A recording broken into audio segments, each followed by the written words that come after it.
Hey everyone.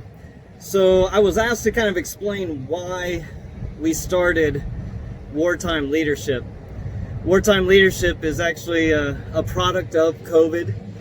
It started during a conversation with a good friend of mine by the name of Paul.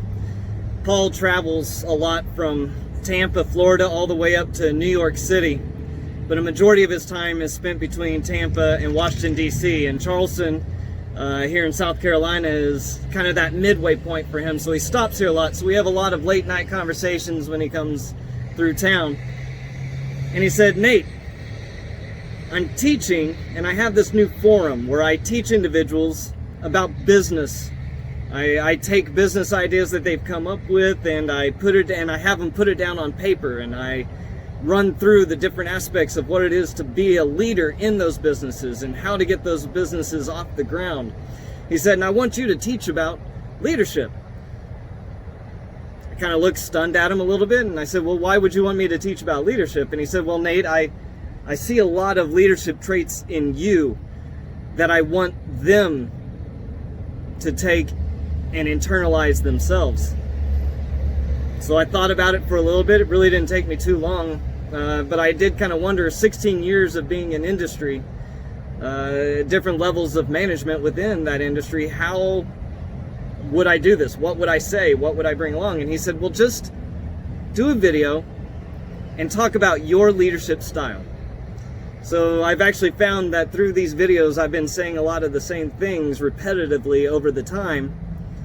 And that's how I came up with my leadership philosophy. Now again, this is my leadership philosophy. It doesn't have to be yours, but you can modify it to be yours. But I wanted to share it with you. I do a lot of analogies, parables if you would, and I compare it a lot to running, different sports. So imagine that you're running along a trail, and along this trail you're going to have slower individuals that are getting by, that are trying to accomplish the tasks that you've put in front of them. You're going to have individuals that are really running way beyond anyone. They're the jackrabbits of the running. They're actually running beyond and faster than anyone else at accomplishing those things, those items. And then you got those people who are kind of in between, that are right in that middle ground of just doing what they need to do to get by, and they're doing it at a good enough pace. They've been doing it for a while. They've been in industry for a while. They know how to get along. Well, I look at it this way. If I'm the captain of that team, my goal is to get them across that finish line, how do I get the entire team to work together to try to cross it at the same time? This isn't an individual race. This isn't an individual thing that they're looking at. This is a team effort. So how can I see the entire board? A leader should be able to look at and see the entire span of that race. So you need to pull yourself away from the situation. You need to pull yourself far enough away that you can look way ahead and you can see where your jackrabbits are, where those fast-paced individuals are, and see what they're accomplishing, that they're accomplishing it correctly.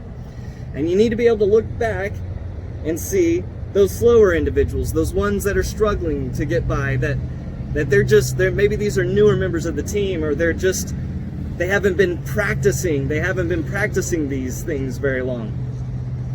And then you want to be able to see and be leveled up with those other individuals that are right there in the middle. And that way you can kind of judge that how you're going to accomplish it within that time.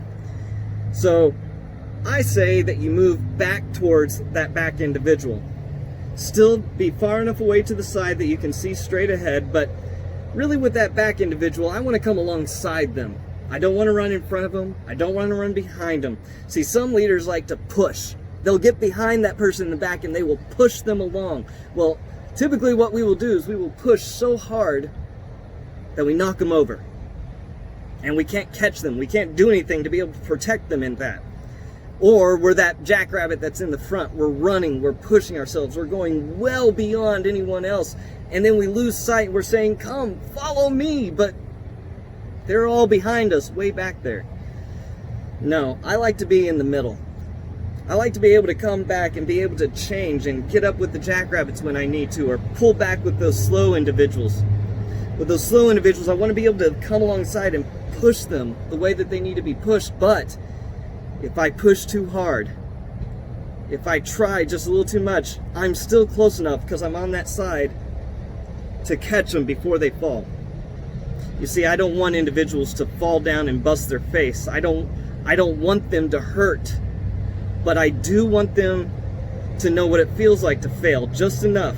So I want them to scrape their knees. I want them to maybe fall just a little bit and scrape their elbow. I don't want them to bust their face. I want to come alongside to push them, but be able to catch them just the same.